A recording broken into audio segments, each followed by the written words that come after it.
ଜୟ ଜଗନ୍ନାଥ ଦର୍ଶକ ବନ୍ଧୁ। ଆଜି ଆମେ ଜାଣିବା ଶ୍ରୀ ନବଗ୍ରହ ଓ ସ୍ତୋତ୍ର, ତାର ମହତ୍ଵ ଏବଂ ଅର୍ଥ, କେବେ ଏବଂ କିପରି ପାଠ କରିବା ଉଚିତ, ଘରେ ପାଠ କରିପାରିବେ କି ନାହିଁ ଏବଂ ଏହି ପବିତ୍ର ସ୍ତୋତ୍ର ପାଠ କଲେ କେଉଁ କେଉଁ ଆଧ୍ୟାତ୍ମିକ ମାନସିକ ଏବଂ ଶୁଭ ଫଳ ମିଳିଥାଏ, ତା ଉପରେ ଆମେ ସଂକ୍ଷିପ୍ତ ଆଲୋଚନା କରିବା। रवि महाग्रह जवाकुसुम संकाशम काश्यपेयम महादूतिं धंतारिं सर्वपापघ्नं प्रणतस्मि दिवाकरम।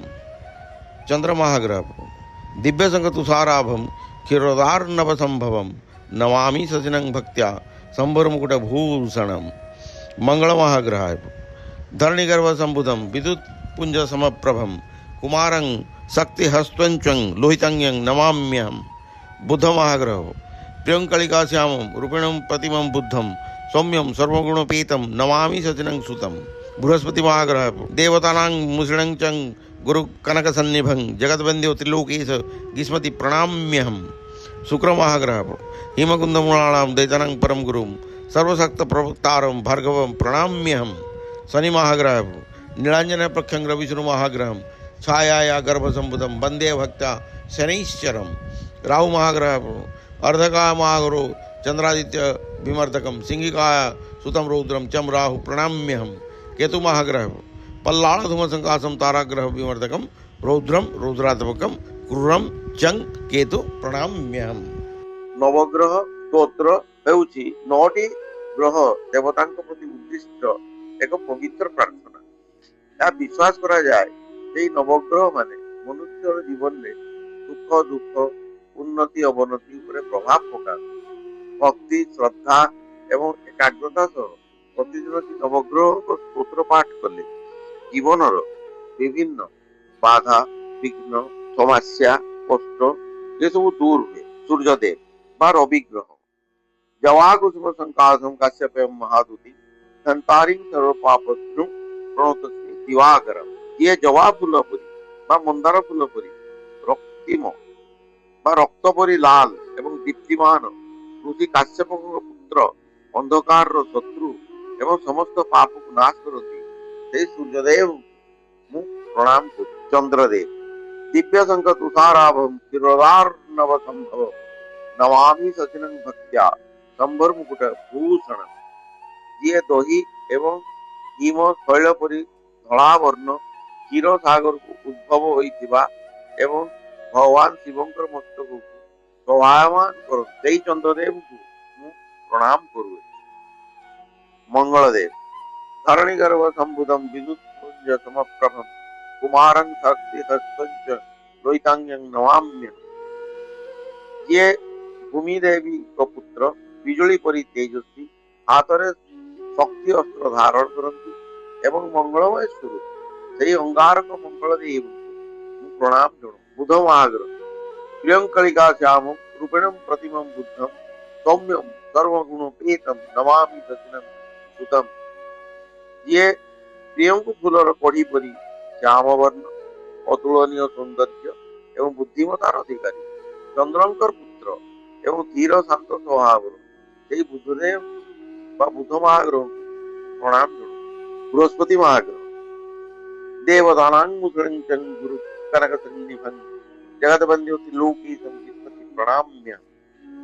ଯିଏ ଦେବତା ଏବଂ ଋଷି ମାନଙ୍କର ଗୁରୁ ତେଜସ୍ୱୀ ପ୍ରଜ୍ଞାବାନ ଏବଂ ତିନି ଲୋକର ପ୍ରଭୁ ଏହି ବୃହସ୍ପତି ଦେବଙ୍କୁ ପ୍ରଣାମ ଜଣାଉଛି। ଶୁକ୍ରଦେବ ହିମକୁନ୍ଦ ମୂଳାଳାମ ଦୈତାନାଂ ପରମ ଗୁରୁ ସର୍ବଶକ୍ତ ପ୍ରବକ୍ତାରಂ ଭାର୍ଗବଂ ପ୍ರಣମ୍ୟହମ୍। ଯିଏ ଶିଶିର ବିନ୍ଦୁ ପଦ୍ମଡାଳ ଥୁମ୍ପା ଫୁଲ ପରି ଉଜ୍ଜଳ ଅସୁର ମାନଙ୍କର ଗୁରୁ ଏବଂ ଶାସ୍ତ୍ର ଉପଦେଶ ସେହି ଭାର୍ଗବ ଶୁକ୍ରାଚାର୍ଯ୍ୟଙ୍କୁ ପ୍ରଣାମ।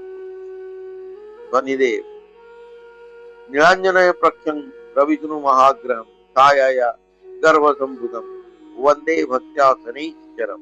ଯିଏ ନୀଳବର୍ଣ୍ଣ କୋଇଲା ପରି କୃଷ୍ଣ ବର୍ଣ୍ଣ ସୂର୍ଯ୍ୟଙ୍କର ପୁତ୍ର ଯମରାଜାଙ୍କର ଭ୍ରାତା ଏବଂ ଛାୟା ଏବଂ ସୂର୍ଯ୍ୟଙ୍କର ସନ୍ତାନ ସେହି ଶନୀଶ୍ୱର ଦେବଙ୍କୁ ପ୍ରଣାମ କରୁ। ରାହୁ ଗ୍ରହ अर्धकाय महागुरु चंद्रादित्य विमर्दकम सिंहिकाय सुतम रौद्रम चंग राहु प्रणाम्यहम्। ଯିଏ ଅର୍ଦ୍ଧ ଶରୀରଧାରୀ ଅପାର ବୀରତ୍ୱର ଅଧିକାରୀ ସୂର୍ଯ୍ୟଚନ୍ଦ୍ରଙ୍କ ବିରୁଦ୍ଧରେ ନିର୍ଭୟ ଭାବେ ଦଣ୍ଡାୟମାନ ଏବଂ ସିଂହିକାଙ୍କ ଗର୍ଭରୁ ଜନ୍ମଗ୍ରହଣ କରିଥିବା ରାହୁଦେବଙ୍କୁ ପ୍ରଣାମ କରୁ। କେତୁ ଗ୍ରହ ପଲ୍ଲାଳ ଧୁମ ସଂକାଶମ ତାରାଗ୍ରହ ବିମର୍ଦକମ ରୌଦ୍ରମ ରୌଦ୍ରାତ୍ମକମ କ୍ରୂରମ ଚମ କେତୁ ପ୍ରଣାମ୍ୟ। ଯିଏ ପଳାଶ ଫୁଲ ପରି ଦୀପ୍ତିମାନ, ତାରା ମାନଙ୍କ ମଧ୍ୟରେ ପ୍ରମୁଖ, ଭୟଙ୍କର ଏବଂ ଉଗ୍ର ସ୍ୱରୂପଧାରୀ ସେଇ କେତୁ ମହାଗ୍ରହକୁ ମୁଁ ପ୍ରଣାମ କରୁ। ଆପଣ ନିଶ୍ଚିତ ଭାବେ ଘରେ ନବଗ୍ରହ ସ୍ତୋତ୍ର ଦୈନିକ ପାଠ କରିପାରିବେ। ଏହା ଏକ ଶକ୍ତିଶାଳୀ ଏବଂ ପ୍ରାଚୀନ ବୈଦିକ ସ୍ତୋତ୍ର ଅଟେ, ଯାହା ଜୀବନରେ ସମ୍ପୂର୍ଣ୍ଣ ସକାରାତ୍ମକ ଶକ୍ତି, ମାନସିକ ଶାନ୍ତି ଏବଂ ଗ୍ରହମାନଙ୍କର ଶୁଭ କୃପାଲାଭ ପାଇଁ ପାଠ ହୋଇଥାଏ।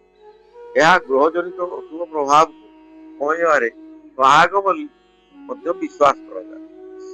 ପାଠ ପୂର୍ବରୁ ଆମେ କେମିତି ପ୍ରସ୍ତୁତ କରିବା? ପ୍ରଥମେ ଶୁଦ୍ଧ ସ୍ନାନ ନିତ୍ୟକର୍ମ ସାରି ଶୁଦ୍ଧ ପରିଷ୍କାର ବସ୍ତ୍ର ପରିଧାନ କର। ଘର ଏକ ଶାନ୍ତ ଏବଂ ପବିତ୍ର ସ୍ଥାନରେ ଆସନ ପକେଇ ବସନ୍ତୁ। ସମ୍ଭବ ହେଲେ ପୂଜା ଘରେ ମଧ୍ୟ ଏହା କରିପାରିବେ। ପୂର୍ବ ଦିଗକୁ ମୁହଁ କରି ବସିବା ଶୁଭ ସାଧାରଣତଃ ମନାଯାଇଥାଏ। ନବଗ୍ରହ ଦେବତାଙ୍କର ଛବି କିମ୍ବା ବିଗ୍ରହ ସମ୍ମୁଖରେ ଦୀପ ଧୂପ ଜଳେଇ ମଧ୍ୟ ଏହା ପାଠ କରିପାରିବେ। ଭକ୍ତି, ଶ୍ରଦ୍ଧା ଏବଂ ଏକାଗ୍ରତା ସହିତ ଏହାକୁ ସ୍ତୋତ୍ରକୁ ପାଠ କରନ୍ତୁ। ନବଗ୍ରହ ସ୍ତୋତ୍ରକୁ କେବେ ପାଠ କରିବେ? ନବଗ୍ରହ ସ୍ତୋତ୍ର ନିୟମିତ ପାଠ ଶରୀରକୁ ସୁସ୍ଥ ସବଳ, ଜୀବନକୁ ସମୃଦ୍ଧ ଏବଂ ସଫଳ କରିବାରେ ସହାୟକ ବୋଲି ବିଶ୍ୱାସ କରାଯାଏ। ଶ୍ରେଷ୍ଠ ଫଳ ପାଇବା ପାଇଁ ପ୍ରତିଦିନ ସକାଳେ ସ୍ନାନ ସାରି ଶୁଦ୍ଧ ମନରେ ନବଗ୍ରହ ଦେବତାଙ୍କ ଛବି କିମ୍ବା ବିଗ୍ରହ ସମ୍ମୁଖରେ ବସି ଏହି ସ୍ତୋତ୍ର ପାଠ କରିବା ଉଚିତ। ମନ୍ଦିରରେ ନବଗ୍ରହ ବିଗ୍ରହକୁ ମଧ୍ୟ ପୂଜାର୍ଚ୍ଚନା କରିବା ପରେ ଏହି ସ୍ତୋତ୍ର ଜପ କରାଯାଇପାରେ। କେବଳ ଜପ କରିବା ନୁହେଁ, ସ୍ତୋତ୍ରର ଅର୍ଥ ବୁଝି ଭକ୍ତି ଏବଂ ଏକାଗ୍ରତା ସହ ପାଠ କଲେ ଏହା ଅଧିକ ଆଧ୍ୟାତ୍ମିକ ଫଳ ଦେଇଥାଏ। ଗ୍ରହମାନଙ୍କ ଲାଭ କରିବା ପାଇଁ ପ୍ରତିଦିନ ଅତି କମରେ ଥରେ ନବଗ୍ରହ ସ୍ତୋତ୍ର ପାଠ କରିବା ଶୁଭ ମନାଯାଏ। ସଂକ୍ଷେପରେ ସକାଳେ ସ୍ନାନ ପରେ ସନ୍ଧ୍ୟାରେ ଏହି ନବଗ୍ରହ ସ୍ତୋତ୍ରର ମହତ୍ଵ। ଏହି ପବିତ୍ର ସ୍ତୋତ୍ରଟି ଶ୍ରୀ ବ୍ୟାସଦେବ ଋଷିଙ୍କ ଦ୍ୱାରା ରଚିତ ହୋଇ ଯେଉଁ ବ୍ୟକ୍ତି ପ୍ରତିଦିନ କିମ୍ବା ରାତିରେ ଏହାକୁ ଭକ୍ତି ଭାବରେ ବିଶ୍ୱାସ ସହିତ ଏହି ସ୍ତୋତ୍ର ପାଠ କରନ୍ତି, ସେ ସମସ୍ତ ପ୍ରକାର ବିପଦ ଏବଂ କଷ୍ଟରୁ ମୁକ୍ତ ହୁଅନ୍ତି ବୋଲି ବିଶ୍ୱାସ। ଏହି ସ୍ତୋତ୍ର ପାଠ ଦ୍ୱାରା ପୁରୁଷ, ନାରୀ, ପ୍ରଜା, ଧନୀ ଆଦି ସମସ୍ତଙ୍କର ଅଶୁଭ ପ୍ରଭାବ ନାଶ ହୁଏ ବା ନଷ୍ଟ ହୋଇଥାଏ। ଏହା ସ୍ୱାସ୍ଥ୍ୟ, ଧନ ସମ୍ପଦ ଏବଂ ଶକ୍ତି ପ୍ରଦାନ କରେ ବୋଲି କୁହାଯାଏ। ନବଗ୍ରହ ସ୍ତୋତ୍ର ନିୟମିତ ପାଠ କରିବା ଦ୍ୱାରା ଗ୍ରହ ଦୋଷ ଶାନ୍ତ କରିବା, ମାନସିକ ଶାନ୍ତି ଲାଭ, ଆତ୍ମବିଶ୍ୱାସ ବୃଦ୍ଧି ହେବା ଏବଂ ଜୀବନରେ ସକାରାତ୍ମକତା ବୃଦ୍ଧି ପାଇଁ ଶୁଭ ମନାଯାଏ। ଦୟାକରି ଯଦି ମୋର ଭିଡ଼ିଓଟି ଆପଣଙ୍କୁ ଭଲ ଲାଗିଥାଏ ତେବେ ଆପଣମାନେ ଅନୁଗ୍ରହ ପୂର୍ବକ ଲାଇକ୍, ସେୟାର, ସବସ୍କ୍ରାଇବ। ଜୟ ଜଗନ୍ନାଥ।